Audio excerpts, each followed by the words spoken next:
Selamat siang teman-teman Koridor.tv dan myhome.tv. Kalau tadi kita berbincang dengan Pak Roni Mongkar, ya, banyak hal yang kita dapat dari beliau. Rasa-rasanya nggak lengkap kalau kita nggak lebih tahu lagi dari Pak Thomas Goh. Ya. Thomas Goh ini beliau Managing Director Astana Kemang, ya, apartemen yang dalam waktu dekat berhasil meraih 2 penghargaan bergengsi di industri properti, ya. Kemarin bulan Juli ya Pak Thomas, ya. Kemudian kemarin beberapa waktu yang lalu, ya, satu Indonesia Property and Bank Award yang ke-18, kemudian People Choice, ya. Kita ingin tahu lebih jauh, lebih detail lagi gitu, ya. Tadi Pak Roni Mongkar bahas banyak tentang fasilitas. Kita ingin tahu perkembangan progres proyek Astana Kemang, Pak Thomas. Seperti apa? Katanya bulan Desember ini sudah ada yang serah terima. Ya. Kemudian yang tower selanjutnya ini kapan? Mungkin bisa disampaikan untuk teman-teman tahu. Karena kalau dari luar kelihatannya kan jalan, ya. Tapi jangan-jangan di dalamnya nih lebih bagus, lebih banyak lagi nih. Kayak orang MRT kan nggak tahu tuh jalan tetap udah jadi aja kan. Tahu di bawah. Gimana Pak Thomas? Ya, terima kasih atas waktunya Pak Enda, udah jauh-jauh juga kita bisa ketemu. Terima kasih udah mampir ke Astana Kemang. Jadi kalau proyek kita ini memang kita percepat progres ya, supaya di bulan Desember 2024 ini kita bisa serah terima untuk 10 lantai pertama.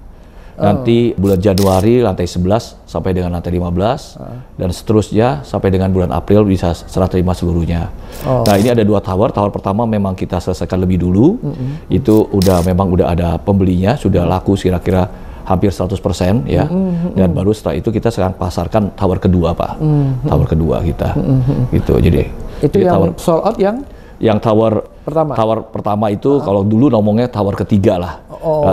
Itu tower ketiga dulunya sih. Jadi itu adalah tower Sadewa.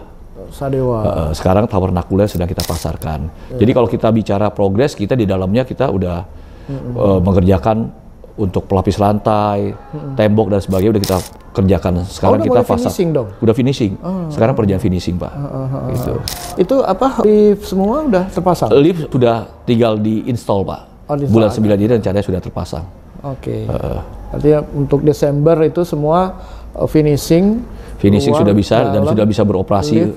Lift sudah bisa terpasang. Iya. Gitu. Jadi udah bisa dihuni lah pokoknya bisa dihuni. di Desember ya. Kalau progres yang Nakula ya? Tower yang Nakula itu dia selisih 6 bulan, Pak. 6 bulan. Nanti mulai bulan Juli tahun 2025 akan serah terima 10 lantai pertama. Selisih 6 bulan ya. Sekarang udah terjual? Itu sudah terjual lebih dari 10% lah. Ada perbedaan harga yang pertama dengan yang kedua? Selisihnya tidak banyak, Pak. Tapi yang pasti karena selisih yang tower yang pertama ini, tower yang Sadewa itu sudah almost sold out, Pak. Tipe studio ataupun juga tipe one bedroomnya sudah habis. Jadi kalau masyarakat mau cari di pasar sekunder itu ya? Iya, pasar sekunder. Iya, tapi rata-rata mereka nggak mau jual. Nggak mau jual, kan dia mau pakai ya? Mau pakai. Iya. Kalau yang akan selesai ini harganya berapa sekarang? Harganya itu per meter perseginya 40 juta. 40 juta. Per meter persegi. Kalau yang tower yang udah mau serah terima? Itu ada yang harganya sampai dengan 45 juta per meter persegi. Tipenya tipe diamond. Artinya harganya nggak terlalu beda jauh, tapi akan naik terus ya, Pak. Pasti sesuai dengan perkembangan pembangunan. Pokoknya nggak beli nyesel lah kalau nanti. Pak Thomas, ini terkait ke penghargaan ya. Bagaimana perasaan Pak Thomas?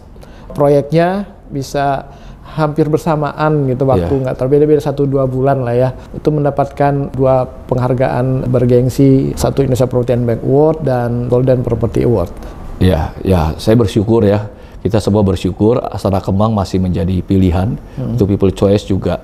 Kita dari Pak Indra sendiri dari Property and Bank Award juga kita mendapatkan the most prospective apartment ya, with ethnic architecture, karena kita memang konsepnya ini agak unik, Pak. Jadi konsepnya Javanese, etnik.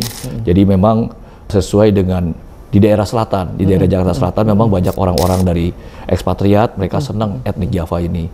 Jadi memang kita diferensiasinya jelas dengan proyek-proyek apartemen yang lainnya. Dan juga memang di sini, Pak, semua yang beli hampir 75% itu adalah end user, Pak. Jadi kalau Bapak mau cari yang mereka mau jual ke Bali itu rasa-rasanya hampir gak ada sih Pak. Jadi mereka mau tinggal dan mereka invest juga untuk jangka panjang seperti itu. Nah ini yang kita mesti garis bawahi, bahwa kalau lebih banyak end user, apakah harga bisa terjaga Pak. Harga bisa bagus dan investasi bagus untuk jangka panjang. Dan capitalnya bukan hanya capital gain, tapi capital rate-nya juga bagus. Sewa, di sini sewa bisa 8% sampai 10% setahun. Dan kita memberikan rental garanti Pak. Untuk pembeli-pembeli kita. Maaf, rental garanti? Ya, rental garanti selama 2 tahun 16%. Artinya per tahun 8%. Jadi begitu serah terima, misal Desember serah terima, di bulan Januari dia mendapat rental garanti 8%. Seandainya unit tersebut dia tidak mau pakai. Oke, jadi setelah nanti serah terima nih, anggap tadi Desember, langsung Januari langsung dapat 8%. Terisi nggak terisi? Ya, terisi tidak terisi. Karena memang animonya banyak Pak yang mau tinggal Pak. Seperti itu. Kok berani Pak jamin karena seperti itu? Ya, karena memang di sini sangat tinggi, ramai ya, sangat tinggi animo daripada customer ataupun juga orang-orang yang mau tinggal di Astana Kemang. Jadi mereka memang mau sewa tempat, mereka mau tinggal di sini baik dari daerah-daerah sekitar Jakarta maupun juga luar kota gitu. Ya. Pak Thomas ini kan, Pak Thomas termasuk orang lama di properti ya. Boleh nggak kasih insight sedikit bagaimana kondisi industri properti saat ini ya, terutama subsektor apartemen ya. Mungkin lebih spesifik lagi untuk daerah Jakarta Selatan. Ya, gini Pak, kalau di Jakarta Selatan memang banyak sekali kaum milenial maupun juga anak-anak muda yang mereka tidak mau tinggal terlalu berjauhan dengan orang tuanya. Nah, banyak sekali di sini di atas 50% ya Pak ya, kalau kita lihat data dari customer yang ada, mereka itu memang orang tuanya tinggal di daerah sekitar Jakarta Selatan, Pondok Indah, Kemang, ataupun juga di daerah sekitar Kebayoran Baru Pak. Nah, orang-orang ini mereka diberikan orang tuanya, ada yang KPA beberapa, di mana DP-nya dibayar orang tua, mereka sisanya mengangsur. Ada juga karena mereka memang cukup mapan ya, profesional muda, yang mereka bayar secara bertahap. Jadi itu mayoritas secara bertahap maupun juga cash itu mencapai 80% di tempat kita Pak. Jadi memang orang-orang ini orang-orang yang kelas kita bilang kelas A lah ya. Jadi produk kita memang mensasarnya kelas A dan kelas upper, middle upper Pak. Apartemen ini dari sisi harganya, dari sisi fasilitasnya seperti itu kira-kira. Gitu. Iya. Jadi kalau segmen yang sekarang ini kalau kita lihat yang memang agak berat adalah segmen yang paling menengah ke bawah sama menengah mungkin ya udah terpengaruh juga. Tetapi kalau upper middle masih oke Pak. Jadi di situ masih banyak penjual bagus. Ada beberapa kawan juga di daerah CBD penjualannya juga sold out mereka. Jadi memang satu konsep, kedua memang lokasinya harus strategis. Nah kalau di sini Pak nilainya bukan hanya nilai kita lihat daripada residen hanya tinggal tenang saja, tetapi memang merupakan daerah untuk F&B Pak. Kalau Bapak lihat dari ujung ke ujung ini sangat macet, artinya memang di sini banyak sekali office Pak. Banyak sekali office, banyak sekali kegiatan-kegiatan sehingga banyak customer-customer tinggal di sini dia mau kenyamanan, practical living, smart living. Jadi mereka mau makan ke depan ada di sini dikelilingi restoran Padang yang enak-enak semua. Ada pagi sore dan berkelas, kelas high end. Kemudian dia mau ada Haci Grill, ada Tanatap segala macam, jadi banyak. Jadi internasional, lokal ya. Ya, internasional, lokal. Jadi sini betul. Jadi ini F&B-nya lengkap lah. Bapak mau Japanese food, Korean food, Indonesian food, semuanya ada. Termasuk yang nanti juga di sini. Ya, di sini rencananya kita akan bangun mall yang besarnya itu kira-kira seperti Asta seperti itu. Di atas tanah ini. Konsepnya mirip-mirip. Ya, kita F&B Pak, lifestyle mall. Iya. Oke, itu yang selatan ya tadi. Tapi secara besar untuk industri properti ya, khususnya apartemen, kan ada yang bilang apartemen jangan dulu bangun lah, gitu kan, masih oversupply. Tapi tadi Pak Thomas bilang di beberapa lokasi justru sold out malah kan, gimana Pak? Ya gini Pak, jadi memang kalau kita lihat orang beli apartemen tuh karena apa? Kita mesti tahu.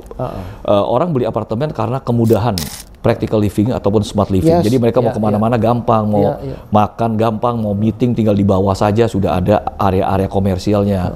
Nah memang apartemen, kalau apartemen yang harganya di bawah 1 miliar, kalau saya bisa lihat kan itu adalah sekarang yang masih lumayan cukup bagus itu adalah yang TOD konsep Pak, Transit Oriented Development. Tetapi kalau orang-orang yang memang mereka masih menggunakan mode transportasi menggunakan mobil, mereka banyak yang lebih ke arah high end Pak, karena mereka mungkin masih belum nyaman dengan naik LRT, dengan naik MRT, mereka tetap harus ada supir pribadi dan sebagainya.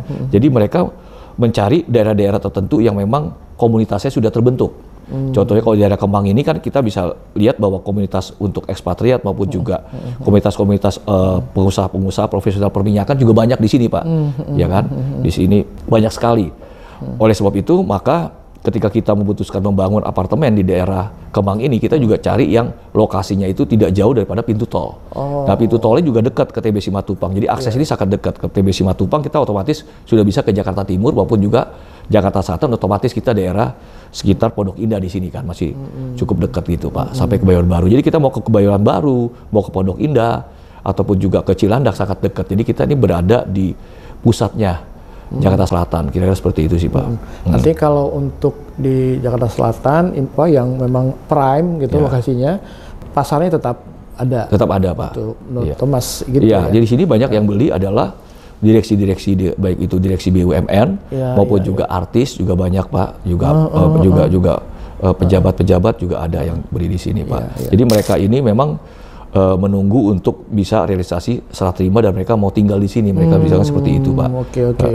Jadi lebih banyak memang end user di sini ya. Tapi yang menariknya ini adalah biasanya kan orang kalau melihat mau beli apartemen, harga landed di sekitar apartemen itu masih terjangkau nggak? Gitu. Iya betul. Nah, kalau kita tahu di sini kan udah nggak terjangkau, iya betul, udah sangat-sangat tinggi kan, dan pilihannya memang akhirnya mungkin di apartemen untuk bisa lebih mudah ya. Tapi komposisi end user dengan investor di sini yang beli? Yang beli ini kalau end user 75% Pak. Lebih banyak end user. End user. Iya. Investor hanya 25% aja. Gitu. Saya dapat info tadi katanya ada jaminan garansi tadi ya. Iya, garansi. Untuk 2 tahun. Untuk 2 tahun. Ya. Mungkin bisa sedikit gambaran detailnya Pak Thomas. Ya. Mungkin pertanyaan utama nih buat konsumen. Jadi untuk konsumen yang membeli setelah serah terima, maka dia akan mendapatkan otomatis rental garansi selama 2 tahun 16%, di mana akan dibayarkan tahun pertama 8%. Kemudian 12 bulan kemudian dia akan dibayarkan lagi untuk tahun kedua diberikan 8% lagi. Jadi dia sudah nggak usah pusing-pusing lagi memikirkan investasinya. Itu untuk tower yang sold out, yang udah serah terima dong? Tower yang mana aja? Oh, jadi yang si Progress pun masih bisa ambil fasilitas ini? Nah, coba kan dia mesti tunggu setelah selesai. Bulan Juli, Agustus, sesuai dengan lantainya. Dia serah terima, kita memberikan rental garansi. Oh, artinya gitu. Setelah dia selesai ya? Itu selesai. Artinya program ini untuk tower yang berikutnya juga termasuk. Oke. Itu menurut saya menarik itu Pak. Ini keyakinannya developer buat proyek ini, karena lokasinya di sini memang akan sangat banyak penyewanya. Iya. Kalau nggak ada penyewanya juga kita nggak berani Pak. Iya. Lebih besar mana sekarang Pak? Kalau dilihat tingkat sewa ya, asing dengan lokal. Kalau dari sisi sewa ya, karena itu investasi pasti ke situ dia lihat. Iya. Kita juga sekarang kan ada bekerja sama juga dengan building management, Tokyo Land Management, di mana besok kita akan resmikan.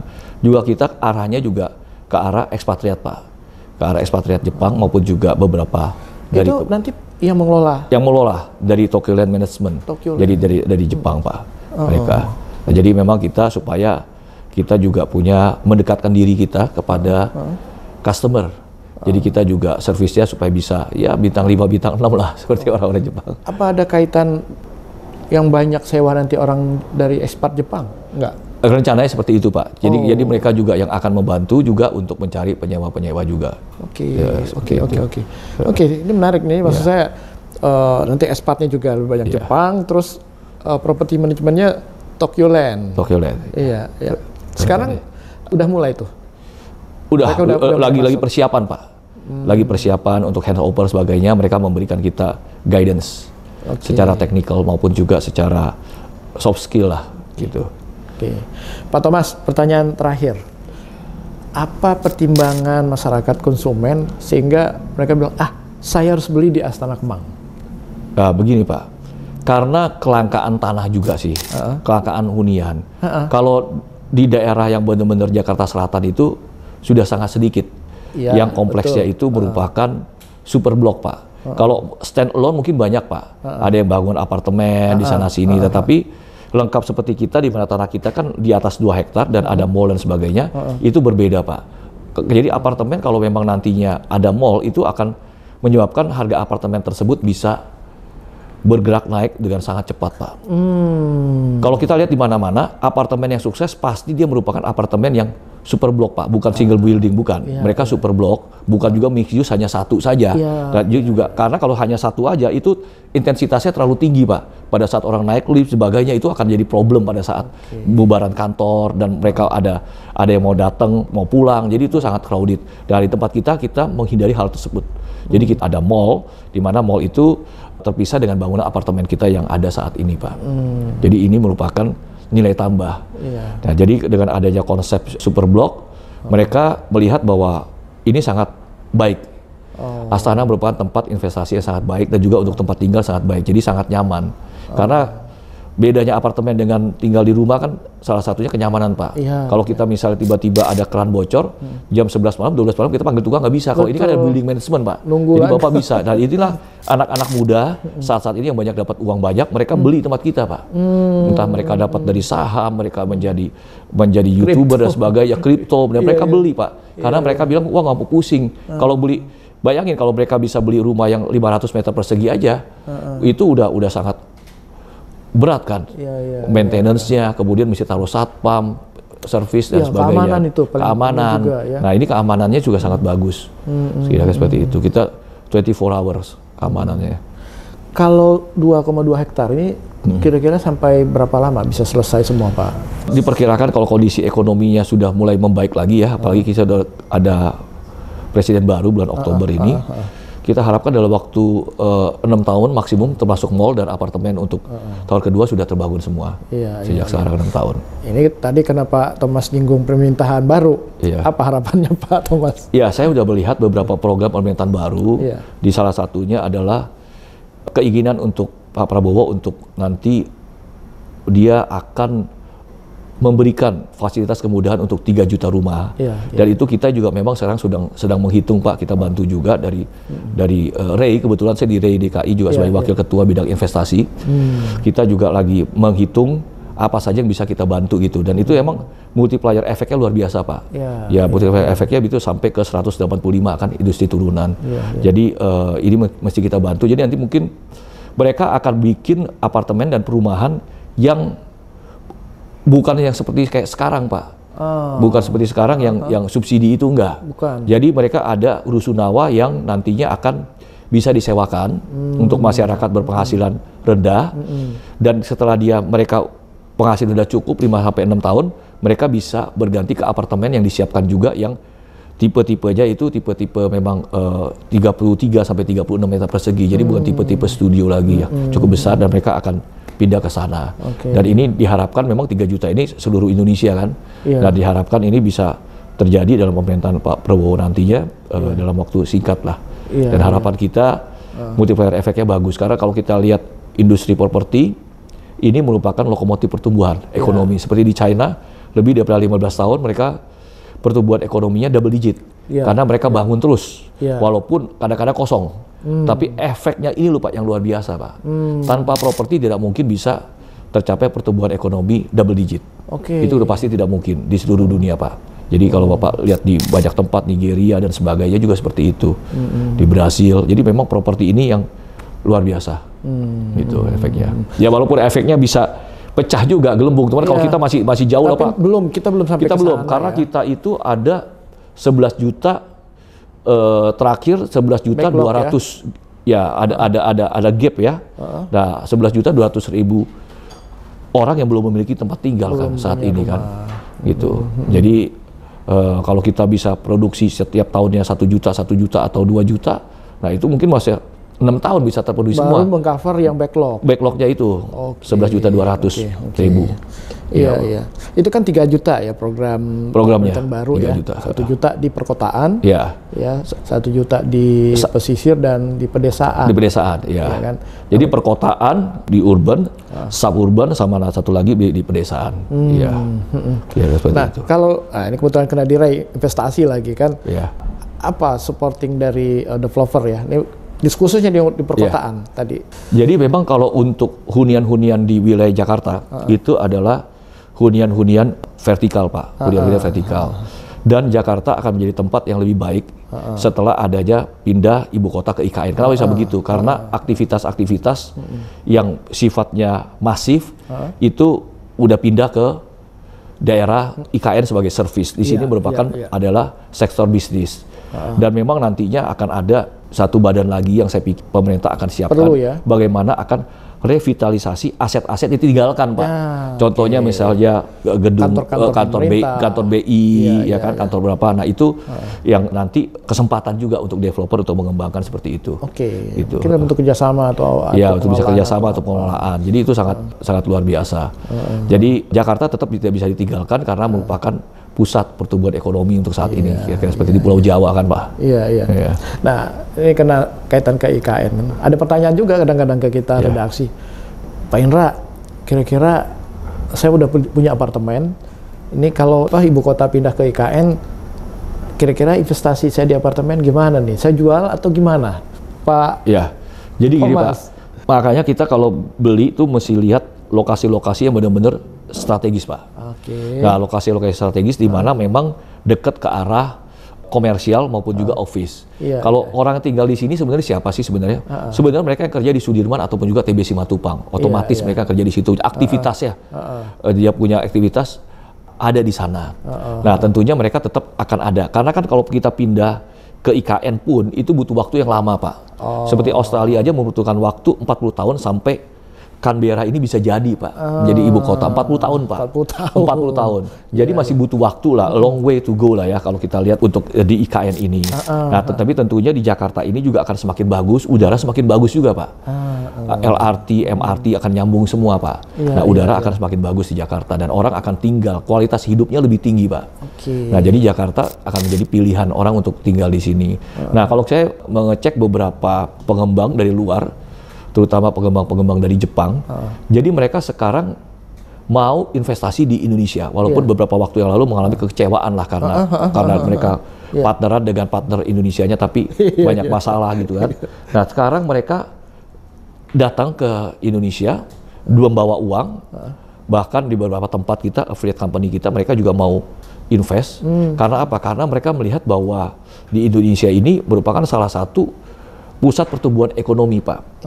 Jadi dengan adanya perang dingin antara China dan Amerika itu juga mempengaruhi ternyata. Jadi banyak sekali pengusaha-pengusaha China mereka buka pabrik di sini. Positif ataupun juga pergudangan. Jadi logistik luar biasa. Nah, logistik ini luar biasa. Mereka buka di sini, mereka repacking, Pak. Jadi made in Indonesia disuplai lah ke USA. Nah, jadi ini yang dilakukan, jadi sangat masif sekali, Pak. Jadi kalau Bapak lihat bukan hanya di sini, daerah Tangerang pun juga luar biasa logistik. Apalagi kalau di Jakarta bisa dibikin sentral logistik, jadi luar biasa. Mereka cuma logistik aja, nggak produksi di sini? Mereka ada logistik, ada produksi. Kalau untuk electric vehicle kan mereka terpaksa produksi supaya mendapatkan insentif pajak, Pak. Entah itu mereka ambil dari negara ASEAN ataupun juga mereka buka pabrik di sini. Nah, itu mereka akan buka pabrik di sini dan kebutuhan-kebutuhannya kan banyak sekali mereka. Kayak misalnya di Subang, kebutuhannya banyak juga. Jadinya. Dampak buat negara kita dan industri properti apa? Nah, begini, kita mesti lihat, kita tadinya mau melakukan namanya itu lompatan kodok. Iya kan, istilah Pak Jokowi. Jadi kita dari pertanian, kita industri ini mau kita coba tinggalkan, kita langsung masuk ke level digital. Ya, kita masuk digital. Tapi yang industri ini sebenarnya tidak boleh tinggalkan, Pak, karena merupakan padat karya. Ya kan, padat karya. Nah, apakah padat karya kita mati? Enggak, Pak. Padat karya kita pindah ke daerah yang memang lebih murah tenaga kerjanya, baik ke Jawa Tengah ataupun Jawa Barat ke Subang. Nah, jadi ini yang kalau saya lihat akan luar biasa, Pak. Jadi dengan adanya investor-investor, nanti pemerintahan baru bukan hanya ini, Pak, bukan hanya otomotif, akan ada juga industri semikonduktor. Semikonduktor saat ini ada Malaysia kan, tahun 84 kita ditinggalkan, kita akan masuk lagi. Jadi itu negara kita akan sangat maju karena semuanya sudah ada. Jadi itu sangat luar biasa kalau kita lihat. Dan ini tentunya dengan adanya yang otomotif ini maju, otomatis properti juga turut berdampak. Tetapi yang saya harapkan adalah properti menjadi lokomotif. Kalau saat ini memang masih kalah dengan industri otomotif, Pak. Sumbangsi untuk pertumbuhan ekonomi. Tapi once pemerintah baru memutuskan properti merupakan suatu langkah strategis untuk meningkatkan multiplier efek pertumbuhan ekonomi, kita akan jauh lebih maju lagi, Pak. Jadi mereka tentunya memerlukan tempat, memerlukan gudang, juga orang-orang yang tinggal tentunya seperti itu. Karena kita menjadi pusat untuk ekspor EV vehicle untuk BYD di Asia Tenggara. Kelihatannya dampaknya buat perekonomian kita dan industri properti juga cukup banyak. Ya, cukup banyak, Pak. Udah cukup banyak, Pak. Jadi mereka pada saat bikin di situ, mereka bikin pabrik, otomatis mereka perlu perumahan di daerah Subang, kan masih banyak kosong, seperti itu. Demikian juga di Kerawang, di beberapa tempat. Jadi mereka tuh otomatis mau melakukan seperti itu. Beberapa lah investor banyak, beberapa ada dari China juga. Sudah datang beberapa waktu yang lalu juga tanya-tanya ke saya. Mereka mau invest ratusan hektar, ribuan hektar. Mereka sudah beli di Malaysia. Ya kita harus gandeng mereka untuk mereka bisa invest di sini. Mereka bikin namanya tuh garden office, garden park namanya istilah di China. Ada di 500 tempat. 500 tempat. Nah, mereka mau buka di Indonesia dari China. Jadi pengembang ini yang masuk kita udah bukan pengembang yang kecil, pengembang yang udah skala kota. Jadi luar biasa properti di Indonesia. Jadi mereka melihat kesempatan itu. Mereka mau bikin, mau bikinnya dekat kereta cepat, dekat LRT, dekat seperti itu. Malaysia ngelihat kita punya kereta cepat, salut juga dia, Pak. Iya, kalau Malaysia. Jadi perang dingin di sana berkah juga buat kita di sini kelihatannya ya. Walaupun kita sebenarnya nggak berharap ada perang juga. Oke, Pak Thomas, terima kasih banyak. Terima kasih banyak, Pak. Luar biasa insight-nya tentang industri properti, perkembangan dan prospek juga ke depan. Terima kasih. Terima kasih banyak, Pak. Sukses terus buat Astana Kemang. Terima kasih. Terima kasih, Pak Indra ya. Oke, demikian sahabat semua perbincangan kita dengan Managing Director Astana Kemang, Pak Thomas Goh. Demikian sampai jumpa pada kesempatan podcast yang akan datang. Makasih. Assalamualaikum warahmatullahi wabarakatuh.